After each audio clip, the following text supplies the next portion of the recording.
Welcome students, welcome to again. Now today we are going to discuss about the structure of prokaryotic cell. We all know the meaning of prokaryotic cell.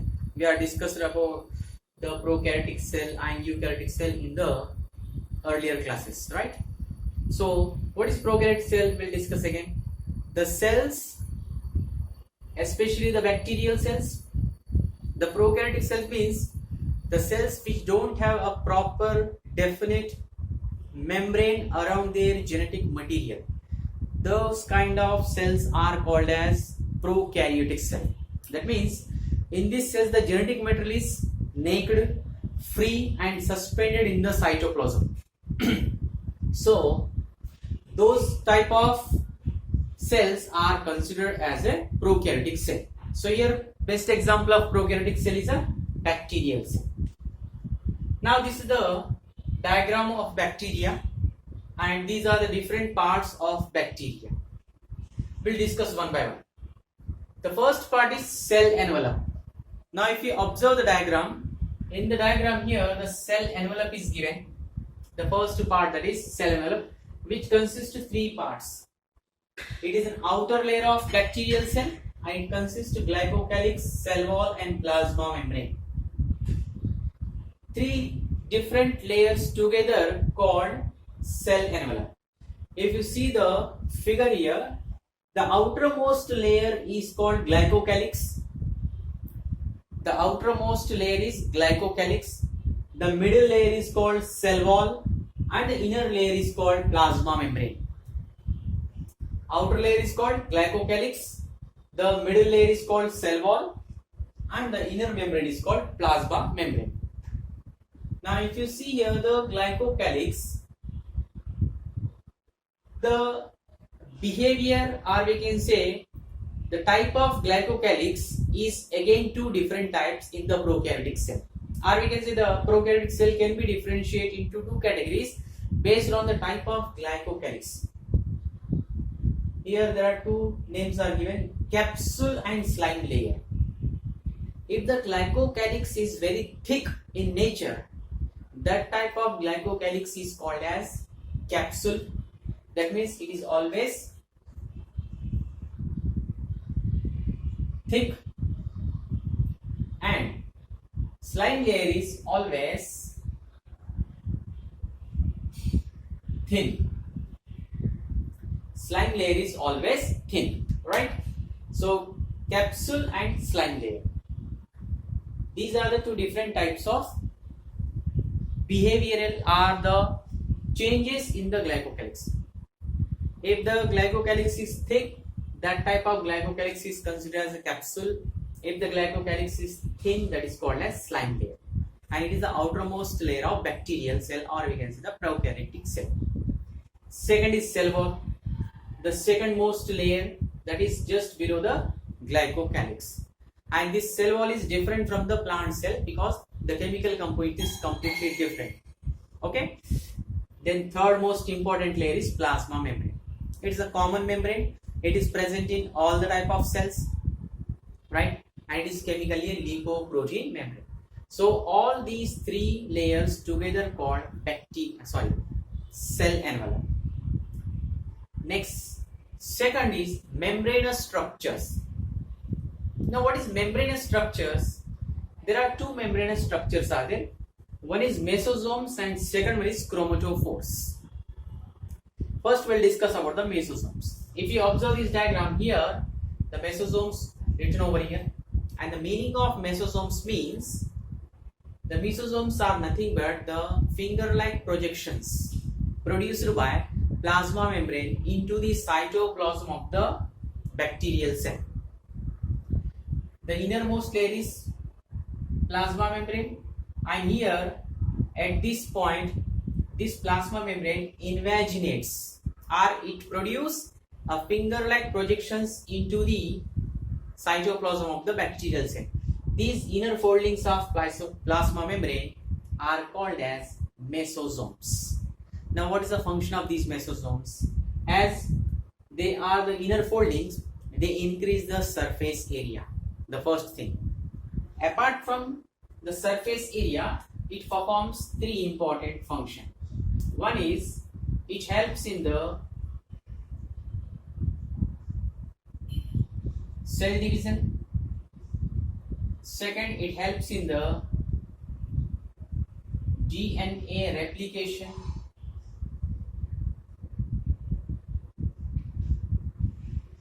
And third, it helps in the respiration.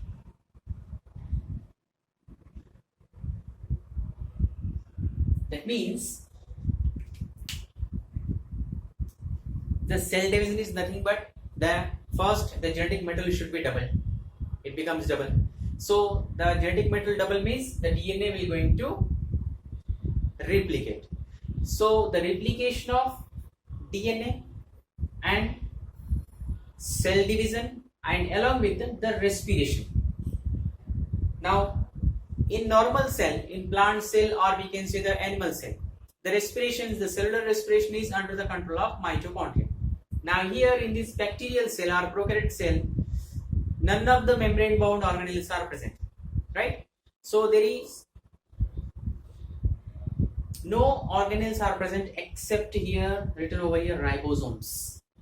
Ribosomes are the non-membrane bound organelles, and except ribosomes, none of the other organelles present in the bacterial cell. So as they don't have any mitochondria, so instead of mitochondria, the respiratory enzymes are present on the membranous structures called mesosomes. So indirectly the mesosomes helps in the cell division, DNA replication along with the respiration. Next, chromatophores. Chromatophores are present in the photosynthetic bacteria. For example, if here this place is there, here again these inner foldings are called as chromatophores. These chromatophores helps in the photosynthesis as they contain a chlorophyll like pigment. So in photosynthetic bacteria, apart from mesosomes, one more inner foldings of plasma membranes are there. They are called chromatophores, which helps in the photosynthesis. Next most important, nucleoid. Now what is nucleoid? Nucleoid is a free DNA suspended in the cytoplasm of the bacterial cell. This is the DNA, a single chromosome we can consider as, right? It is present in the cytoplasm, but it is not bounded with any particular membrane. So it is free in the cytoplasm. So that kind of genetic material is called as nucleoid. It is freely suspended in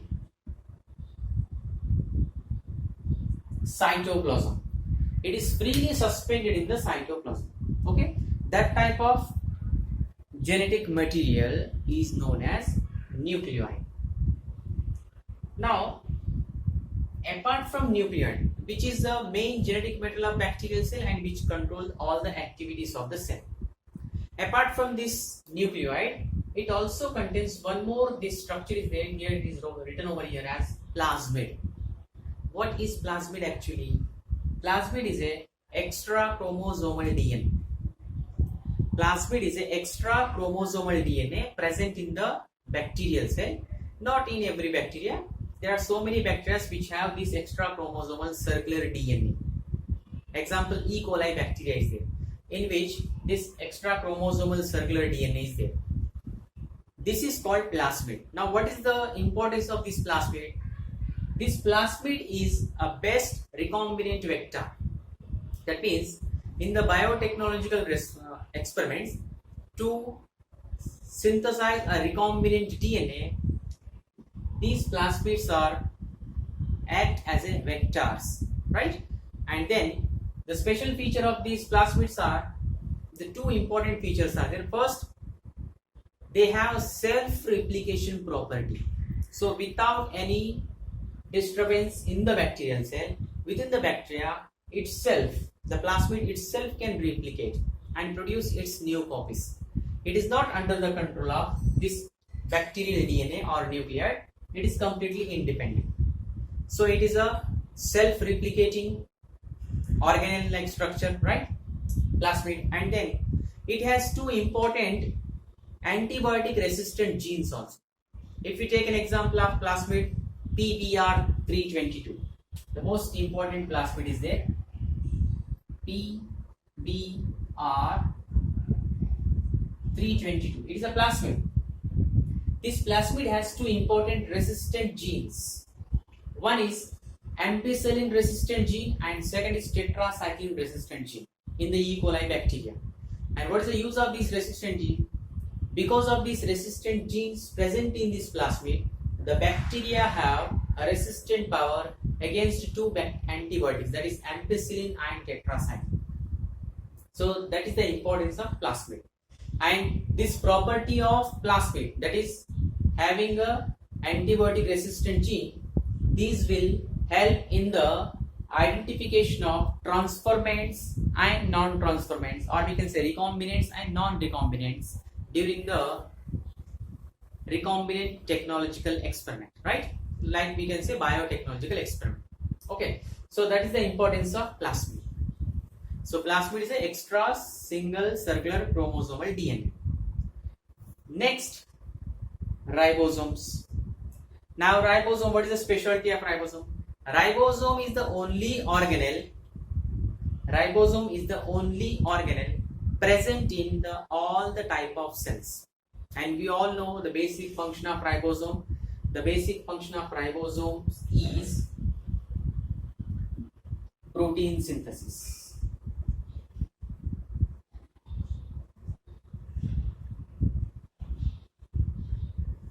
Right? The basic function of ribosome is protein synthesis, and in the bacterial cell, the ribosomes are always 70S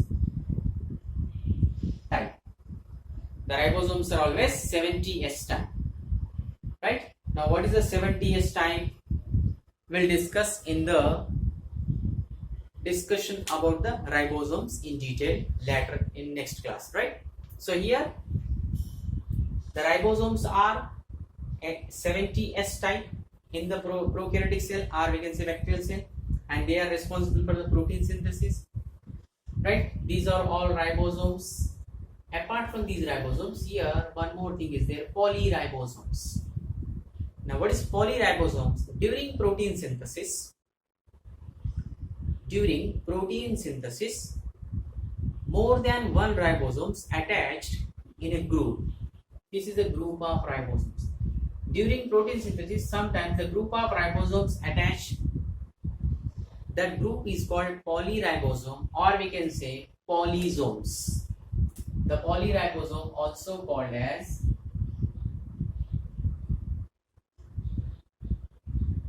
polysomes, right? So it is a polysome, or we can say the polyribosome, which helps in the protein synthesis. And then the next two structures are flagella, pili and fimbriae. Flagella, these are the cytoplasmic extensions of the bacterial cell, which helps in the locomotion.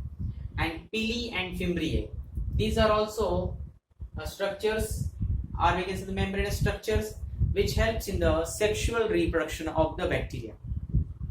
Technically, the sexual reproduction with the help of pili, which takes place in the bacteria, is called as transduction. Right? So it is a kind of mimic, or we can say that it is mimic to the sexual reproduction, and this sexual reproduction takes place with the help of these pilis. So these pilis sometimes called as sex pilis. Okay, and then the last point is inclusion bodies. Now, what is the inclusion bodies?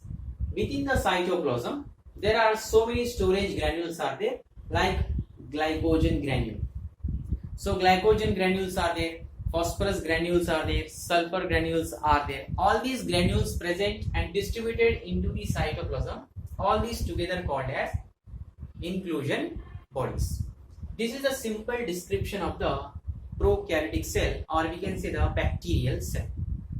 Right? Cell envelope, which consists 3 layers: outermost glycocalyx, then cell wall, and then plasma membrane.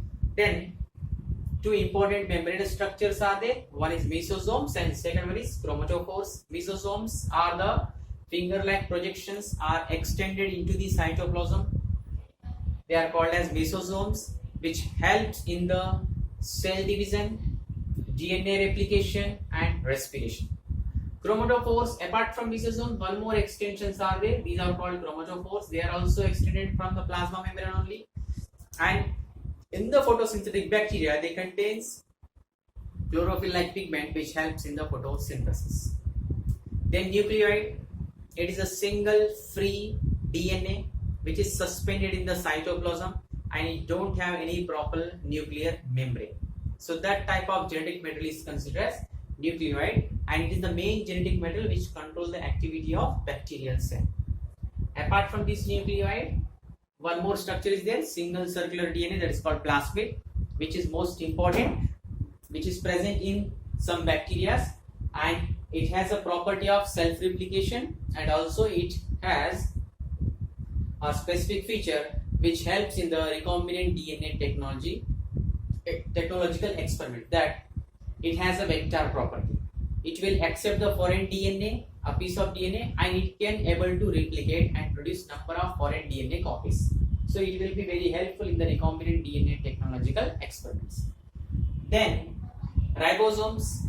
Ribosomes are the only organelles and which are also non-membrane bound organelles and present in all the type of cells from the bacteria to animal cell, and they are helps in the protein synthesis.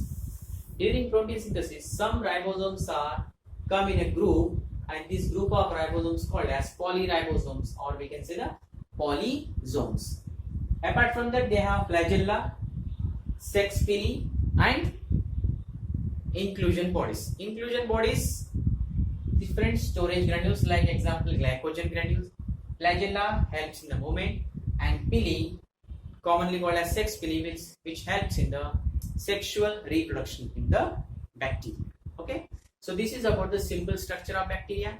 Now we have to discuss about the types of bacteria on the basis of their shape, and types of bacteria on the basis of presence of flagella.